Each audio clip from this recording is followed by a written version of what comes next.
Ayun, good morning mga ka-Green Thumb. Nagbabad nga pala ako ng balatong na gugulayin ko ngayon. Natanggalan ko na sila ng, yung iba natanggal na yung balat. Kasi nilamas ko siya ng nilamas. Kaya ang linis na niya. At yung iba wala ng balat. Pero pag pinakuluan ko yan, pag may nakita akong balat, itatapon ko pa rin yung balat ng balatong. Kasi, kaya ko magdamag pala binabad para madali siya lutuin. Hindi ko siya gagawin toge. Binabad ko lang siya para mamaga at mabilis na pakuluin. Ayun, tipid sa gasol, di ba? Tipid tayo sa gasol pagka ganito. Kaysa yung diretso, pwede naman diretso. Yung mga hindi nagtitipid sa gasol. Ako nagtitipid ako sa gasol. Dahil nga araw ng Biyernes, magluluto tayo ng gulay na munggo. Bakit kaya pag Biyernes gusto ng gulay na balatong? Pero bihira ako magluto ng munggo o balatong. Bihira lang. Oo, bihira lang talaga. Ayun, dahil nga kumukulo na yung ating tubig dito sa ating mahiwagang kaldero na aking napapaskuhan. Kaya ito ay ayan ganda-ganda. Salamat! Salamat sa nagbigay! Munggo naman ang aking lulutuin dito. Palalambutin ko yung munggo dito sa aking magandang kaserola. Diba? Ayan. Ayan. Magpapakulo muna tayo ng tubig para bago natin ihulog yung ating munggo.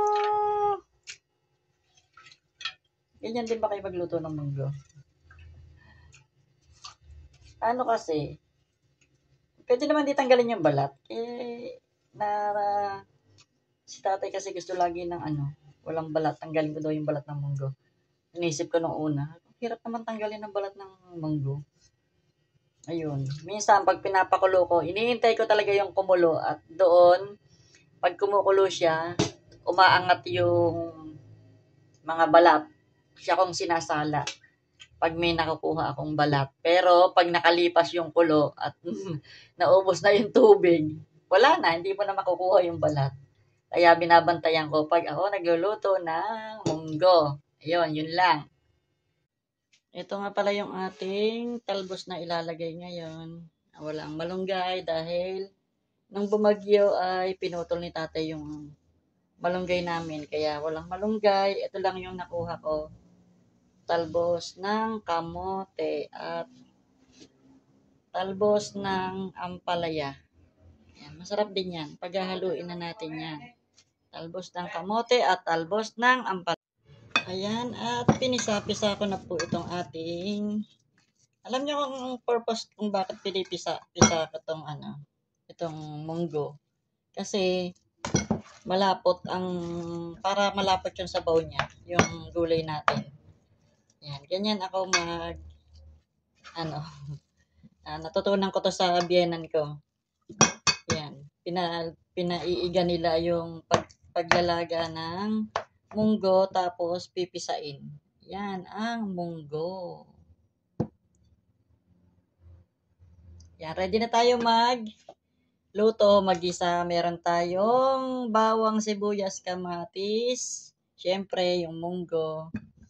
At meron tayong talbos ng kamote at saka ng ampalaya. Hinugasan ko na po siyang mabuti at saka malinis naman yung ating mga talbos dahil dyan lang natin kinuha sa ating bakuran. At meron tayong hipon. Meron din tayong hugas bigas. At syempre, meron tayong chicharon baboy. At lagyan din natin siya ng Knorr cubes. Ito pa nga pala yung ating ulam para sa ating munggo. Tuyo. Yan, mag-umpisa na tayo magluto. Yan, lagyan na natin siya ng konting mantika. Hindi pa nasira yung aking dahan-dahan ko lang tong haluin kasi nga yung ating sandok ay hindi pwede dito sa ating non-stick. na lutuan. Kaya dahan-dahan lang natin siyang lutuin. Nakalimutan ko, unahin ko pala yung ating hipon.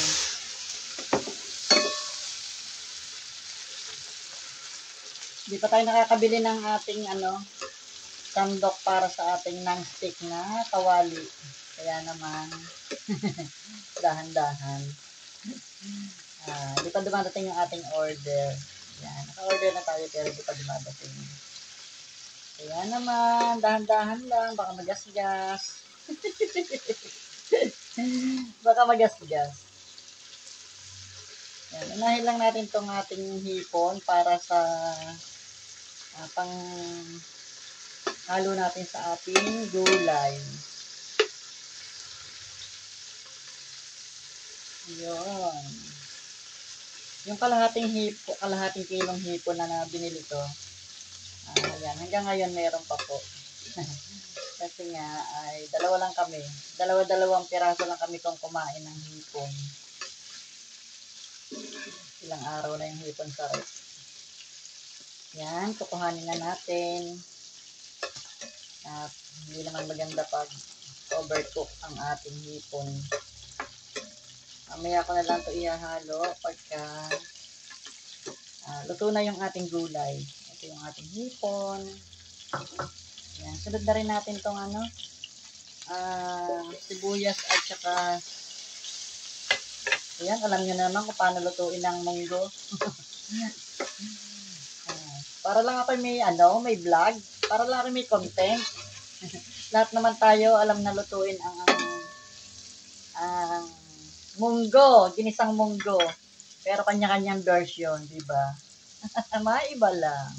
Ayun, ito na yung munggo natin. Maputi ang munggo ko, dahil nilagyan ko siya ng ano ba yun?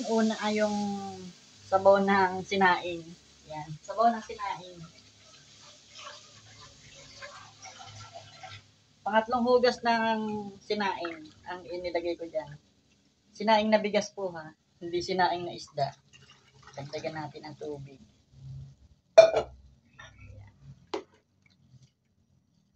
Yan ang ating balatong. Tingnan nyo yung aking aking gulay. Ano siya? Kukunti yung niya. Kukunti yung balat ng munggo kasi nga tinanggalan na natin. Try nyo din, masarap kainin. Although mayroon naman natirang balat kasi nga kailangan din naman ng sikmura natin yan at fiber din yan. Hindi ko naman inubos yung yung tawag dito. Yung balat. Yan Ayan kita nyo yung balat diba? May natutunan ba kayo sa akin? Wala lang. Bahala ka sa buhay mo. Sabi sa akin. Ano sabihin ng iba sa akin? Bahala ka sa buhay mo. Nagsosolo ko dito, kala nyo ba? Wala pa si tatay. Ayan. Papakuluin muna natin. Bago natin lagay yung ating mga chicharon at saka yung talbos. Wala nga pala tayong talbos ng na malunggay kasi nga nung bumagyo, nagtumbahan yung malunggay na sanga. Kaya pinutol ni tatay lahat yung puno pala, hindi pala dahon. Hindi ko natuturo. Alam niya na naman yung paano lutuin. Yan ako, daming patis yata.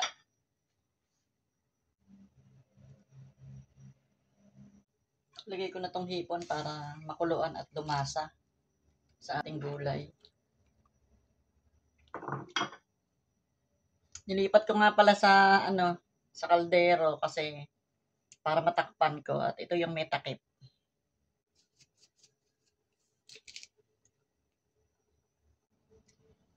Yun, kumukulo na siya.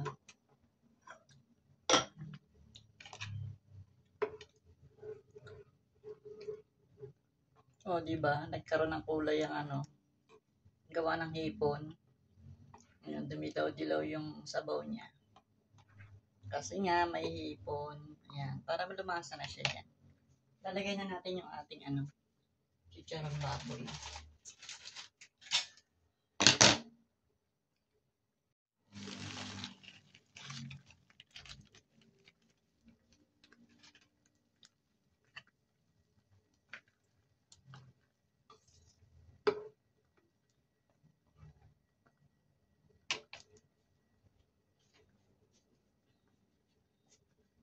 Lagay na natin yung ating mga talbos. Punong-puno ng talbos. Yan. Kunti na lang, maluluto na yan. Ang daming talbos. Pero pag nalanta, konti na yan. O, diba? Ang sarap niya. Malapot na siya. Yan, luto na. Luto na yung ating. Tikman natin. Kung ayos na ang lasa.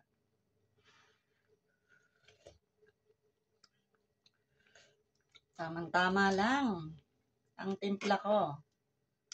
Hindi naman siya maalat. Yan ang gulay natin. Balatong. Ginisang balatong, ginisang munggo. Ayan tawag sa inyo dyan.